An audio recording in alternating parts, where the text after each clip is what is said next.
Welcome, students of reason and reluctant disciples of algorithmic theology. Today we gather not in pews but in pixels to examine a rising star in the digital pantheon of pious provocation. Damon Darling, the stand-up comedian turned sanctified content creator whose most recent revelation is a video entitled "Atheist Tries Sick to Convince Me God Isn't Real." Already we are in the presence of divine irony.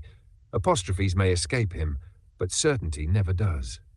Now, in this cinematic encounter at what appears to be a supermarket parking lot, modern-day Mars Hill, Damon sidles up to a woman and strikes up what is styled as a casual, spiritual ambush. It begins, innocently enough, with a comment on her tattoos. Soon it descends, gracefully and with predictable momentum, into a sermon masquerading as small talk. This is not conversation. It is content. The woman, who simply wanted to do her Instacart gig in peace, finds herself swept into a theology trap with invisible strings and a ring light. It's as if Socrates discovered YouTube Shorts, but without the nuance, or, frankly, the understanding of consent. Damon's core question, where do you get your morals from if not God, is the theological equivalent of asking, if you don't have a leash, how do you not bite people? It assumes that without divine oversight, humans are feral, pleasure-driven gremlins who will fornicate and murder with impunity. This, I dare say, is not only uncharitable but demonstrably false. Entire ethical frameworks exist outside of Abrahamic fear conditioning. Philosophers, both ancient and modern, have offered answers grounded in empathy, reciprocity, and societal flourishing, none of which require the threat of eternal damnation or a Sunday dress code. Damon then confesses that, without his belief in God, he'd likely be out boozing it up and cavorting with women.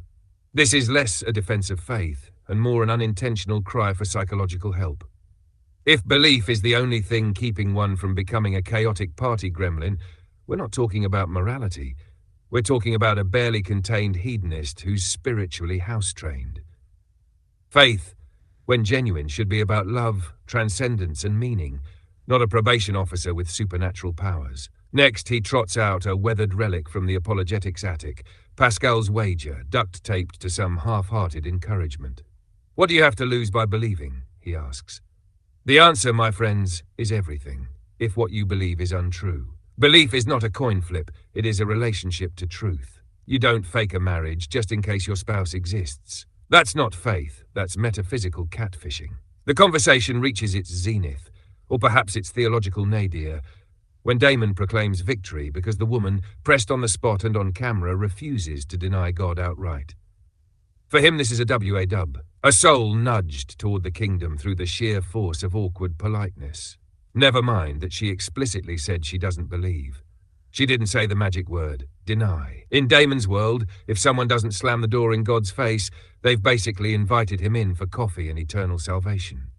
Zooming out, we see this video not as an outlier, but as a chapter in a much larger gospel, one that includes thumbnails like "Crazy Man pulls out a PWPW" and "Picking up single moms on Mother's Day."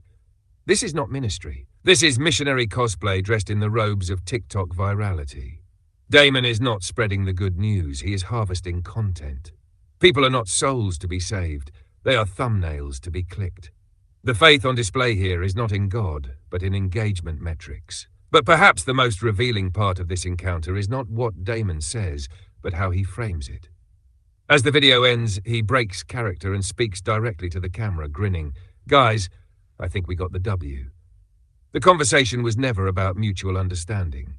It was about scoring points in the eternal game of performative righteousness. When evangelism becomes a highlight reel, God becomes a branding opportunity, and belief becomes a prop.